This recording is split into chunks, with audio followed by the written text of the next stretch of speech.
Jadi sore ini kita sampaikan dan umumkan satu penyidikan baru yang kita lakukan. Penyidikan baru di daerah dengan indikasi kerugian keuangan negara yang cukup signifikan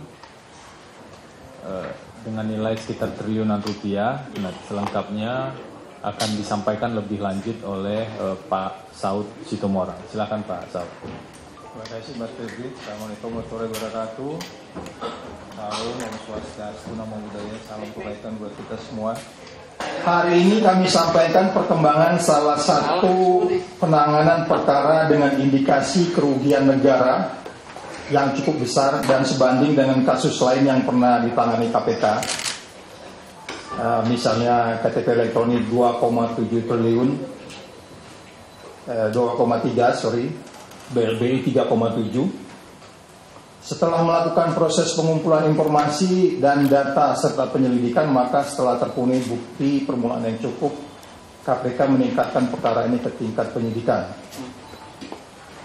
Dalam proses penyelidikan sebagaimana diatur pasal 44 Undang-Undang 30 2002 tentang Komisi Pemberantasan Tindak Pidana Korupsi, KPK telah menemukan permulaan bukti yang cukup adanya dugaan tindak pidana dalam pemberian izin pertambangan, eksplorasi dan eksploitasi serta izin usaha pertambangan operasi produksi dari pemerintahan Kabupaten Konawe Utara 2007 sampai 2014.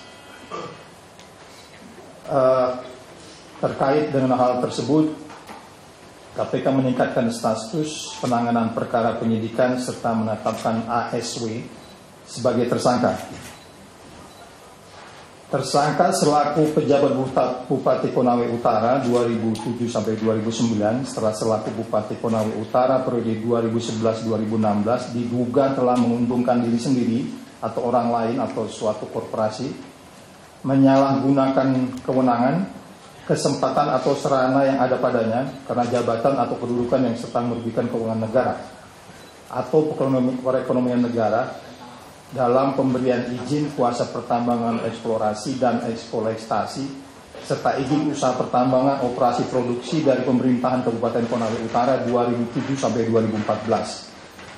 ASW disangkakan melanggar pasal 2 ayat 1 atau pasal 3 Undang-Undang nomor 3199 sebagaimana telah diubah pada Undang-Undang 20 tahun 2001 serta pemberantasan tindak pidana korupsi junto pasal 55 ayat 1 ke 1 KUHP. Indikasi kerugian negara yang sekurang-kurangnya 2,7 triliun yang berasal dari penjualan hasil produksi nikel yang diduga diperoleh akibat proses perizinan yang melawan hukum. Selain ASW, selaku pejabat Bupati Konawe Utara 2007 sampai 2009 diduga telah menerima uang sejumlah 13 miliar dari sejumlah perusahaan yang mengajukan izin kuasa pertambangan kepada Pemkab Konawe Utara.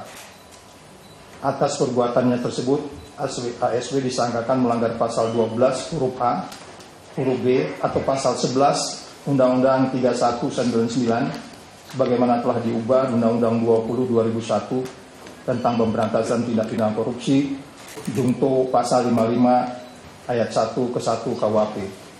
Indikasi penerimaan yang terjadi dalam rentang waktu 2007 sampai dengan 2009.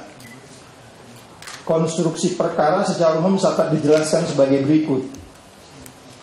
Kabupaten Konawe Utara merupakan wilayah pemekaran daerah di Provinsi Sulawesi Tenggara. Konawe Utara memiliki salah satu potensi hasil tambang nikel yang dikelola beberapa perusahaan tambang dan secara mayoritas dikuasai oleh PT Antam. Tersangka ASW diangkat menjadi pejabat Bupati Konawe Utara tahun 2007. Yang bersangkutan diduga secara sepihak mencabut kuasa pertambangan milik PT Antam yang berada di Kecamatan Linggi Kima dan Kecamatan Molawe, Kabupaten Konawe Utara.